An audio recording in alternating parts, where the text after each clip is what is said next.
Good evening, everybody, and welcome to another special edition of the Sports Exchange.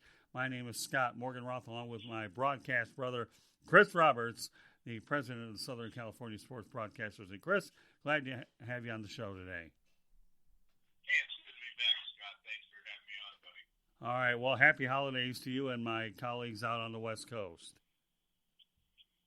Well, and we wish you the same to your family and your friends on the East Coast. It's kind of interesting how we're bringing the East and the West together.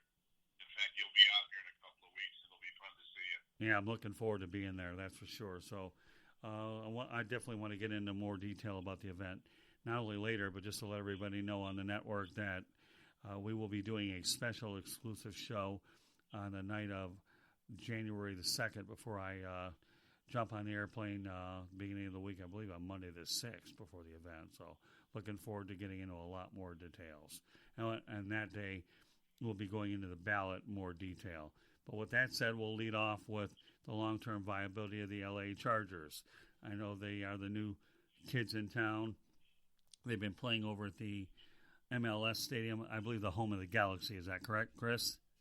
You are absolutely right. I think the maximum amount of people is about 36,000. So it's there's advantages and disadvantages to it. Advantage to the fans because you're up close and personal to the players and not a huge stadium. The disadvantage is if there are fans coming in that are Pittsburgh Steelers fans or San Francisco 49er fans, all of a sudden it can look like the home team is on the road, but they're not really. So there's pluses and minuses to it, and the Chargers, I think, have maxed it out as far as trying to take advantage of the small type venue. From an overall standpoint, Chris, how would you say that has worked out for the Chargers, even though it was a temporary situation? Because I know there were other alternatives like the Rose Bowl, and I'm sure there might have been other places, but they landed over in the Galaxy's joint. Well, I think what happened, Scott, bottom line is that the move was made so late by Charger management that they weren't able to, because these schedules are unbelievable, whether it be the Rose Bowl, Coliseum, you name it, up and down the West Coast, even for that matter across the nation. And if you wait too long to make a decision on where your home games are going to be played, like the next year or whatever, then you have to kind of take what you can get. And I think that's what really happened to the Chargers. Would they like to be rotating games in the Coliseum with the Rams? I've got to believe that they would. Yeah, a terrific venue that the LA Coliseum is, or out at the Rose Bowl, where that's the home of the UCLA Bruins during football season. But I think they waited too long before they decided we're moving and we're going to LA, and all of a sudden they had to take what they could get. It's the old Home Depot Center. So how have the Chargers been accepted in Los Angeles? That's a good question. I think that it's still a Ram town. And I'm not saying they're not accepted, but it's been an uphill battle for them. Has it? Okay. I mean, I remember many years ago when the Raiders went ahead and moved to L.A., and they eventually built a following. Of course, it didn't hurt that they were winning quite a bit as well. But you don't see of course, they have a Super Bowl title, as I recall correctly, in L.A. That didn't hurt matters any either. And even when the Rams left, I think the Raiders could have owned that town if they hadn't moved back to Oakland. Well, there's still a ton of Raider fans in Los Angeles. When they move back to Oakland, now they're going to play their future games in Las Vegas. There's something about that Raider contingent that it's a mystique. The fans just seem to be drawn to wherever the Raiders are going to be. And not that the Chargers can't do it. They were a great ball club when they played Jack Murphy Stadium in San Diego. But I think they're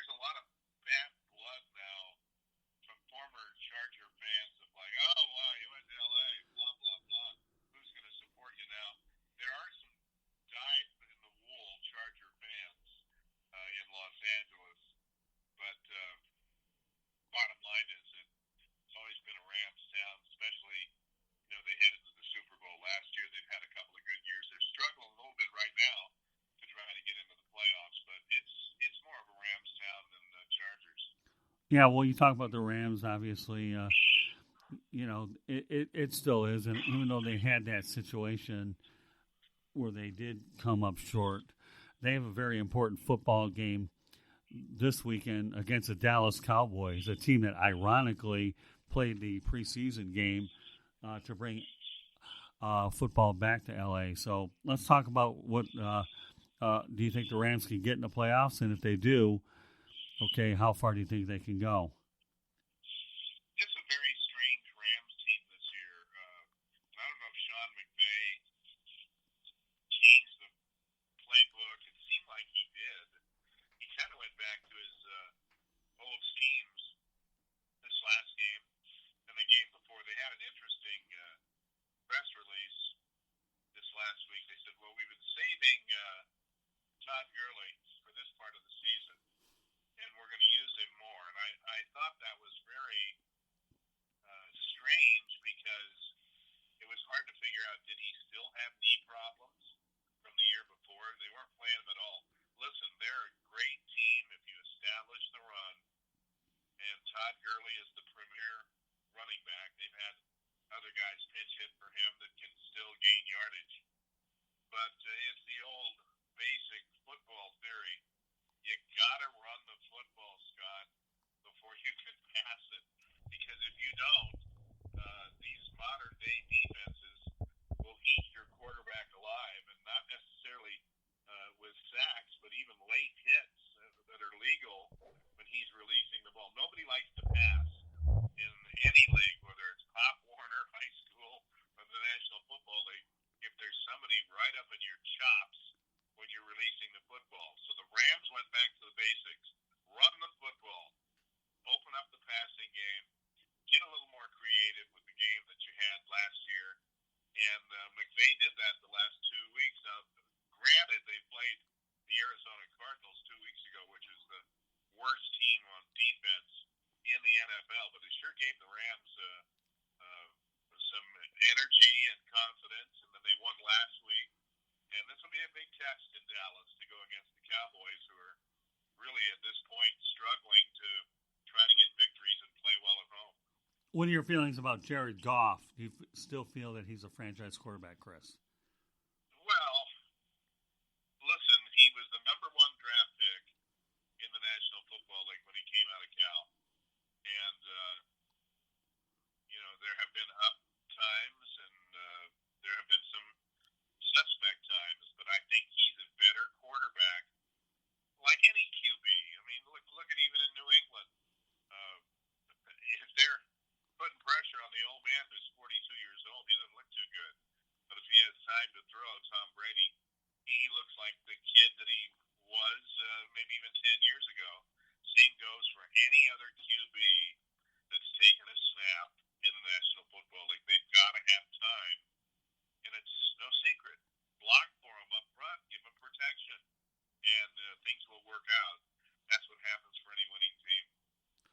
Let me go back to, for a moment with the Chargers.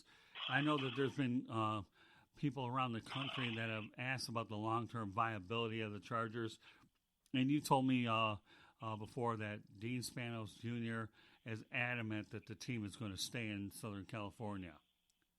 Well, Dean Spanos was expletive deleted sentences one right after another. Hey, we're in friggin' L.A. for good, and I'm paraphrasing now, except for the friggin'.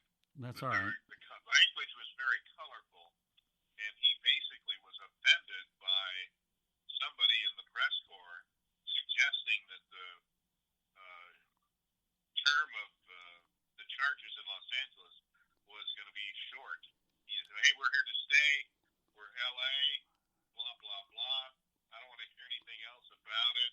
And end of story. He was very angry at that press conference a couple of weeks ago when somebody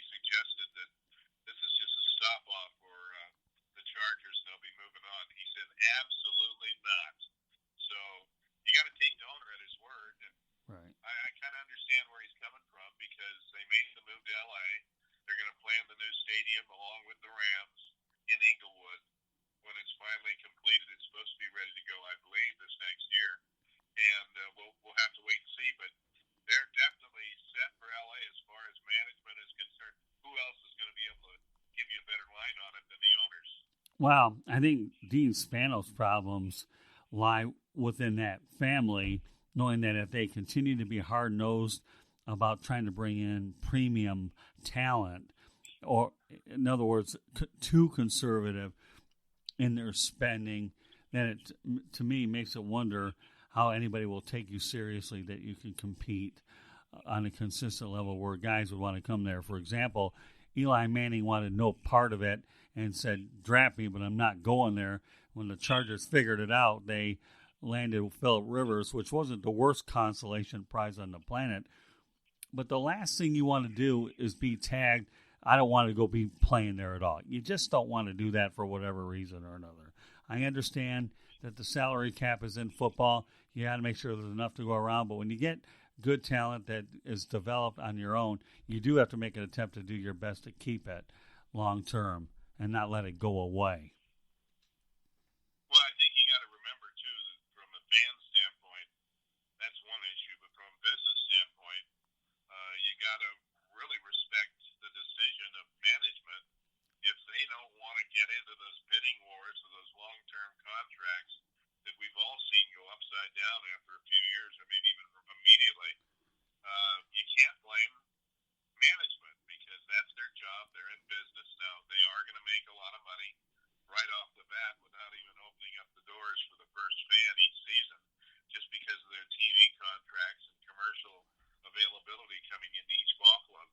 But I get it. And in some ways, you can't blame them if you're a business fan and understand what it takes to run a budget. I know it's a high budget, but if you're competitive, now 4-8 is not going to get it, that's for sure. Right. And it's been a very disappointing season for the Chargers. But they've got an aging quarterback. It'll be interesting to see what Phillip Rivers decides is in the last year of his contract. Not only what he decides, but what management decides. Right. Are they going to keep him? They're going to say goodbye? Is he going to retire gracefully? Right. But it all starts with the QB and his buddies up front that are the 300-pounders. If they can protect him, they can make good things happen. Well, the one thing about the Chargers, like what happened with the Raiders, if they can prove to the fan base in that area that they're going to win consistently, as they always say, if you build it, they will come, okay, as long as you're winning, okay? As long as if you're telling me the ticket prices in that building are going to be high, the last thing you want to do is go out there and overpay for a product that isn't good, worth your time, let alone money, to do it all the time. I understand how rebuilds work. I get it, but you want to make sure that that it is worth the customers' money that they get what they pay for. Not like they're buying a ticket anymore. They have the parking, the concessions, etc. You know what I mean? And the Raiders ultimately proved to be a factor in that town as time went on. And they were playing in the old Coliseum, the Right. new venue where the Rams and Chargers are going to play. It's going to be expensive to go to a game. Just to get a seat, you might have to take a loan out on your house to make a down payment for the game. But the bottom line is it's going to be expensive because it's a humongous, beautiful building with every type of addition, with restaurants and different stores and you name it, they're going to have it. So it's going to be expensive to go to. And if you win, everything's beautiful. If you don't, so it's like years ago, I asked Troy Aikman, is Dallas a football town? And he looked right at me and he says, no, Dallas is just like L.A. It's a winner's town. If you're winning, everything's beautiful. If you're not, well, now we see what's going on in Dallas right now. They're having some problems in their big, beautiful stadium. And it's all about winning. So tell me about the impact of the new stadium for both teams. They're going to have